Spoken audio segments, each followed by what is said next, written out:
పశ్చిమ సరిహద్దులో భారత దాడుల సామర్థ్యాలను గణనీయంగా పెంచే 3 AH-64E అపాచీ అటాక్ హెలికాప్టర్లను అమెరికా నుంచి సైన్యం అందుకుంది. ఢిల్లీ సమీపంలోని హిండెన్ ఎయిర్ ఫోర్స్ స్టేషన్కు అవి చేరుకున్నాయి. ఎగిరే ట్యాంకర్లుగా పిలిచే అపాచీ హెలికాప్టర్లను 6 కొనుగోలు చేసేందుకు 2020లో భారత్ 5,691 కోట్లతో ఒప్పందం చేసుకుంది. 3 అపాచీ హెలికాప్టర్ల రాకతో ఆ ఒప్పందం పూర్తయింది.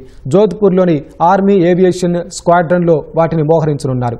ఎడారిలో యుద్ధానికి అనుకూలంగా ఉండే ఈ ఫ్లయింగ్ ట్యాంకర్లు వ్యూహాత్మకంగా పాకిస్తాన్ సరిహద్దుకు సమీపంలో మోహరించనున్నారు. వచ్చే గణతంత్ర దినోత్సవాల పరేడ్లో అపాచీ హెలికాప్టర్లను సైన్యం ప్రదర్శించనుంది. ఆధునిక యుద్ధంలో AH-64E అపాచీని ప్రపంచంలోనే అత్యంత అధునాతన మల్టీరోల్ పోరాట హెలికాప్టర్లుగా భావిస్తారు. ఇవి రాత్రి సమయాల్లోనూ లక్ష్యాలపై ఖచ్చితత్వంతో దాడులు చేయగలవు. ఇందులోని చైన్ గన్ నిమిషానికి 625 రౌండ్లు కాల్చగలదు. గగనతలం నుంచి గగన భూతలాల లక్ష్యాలను ఛేదించే క్షిపణులను ఈ హెలికాప్టర్లలో అమర్చవచ్చు. ఒకేసారి 128 లక్ష్యాలను ఇవి ట్రాక్ చేయగలవు.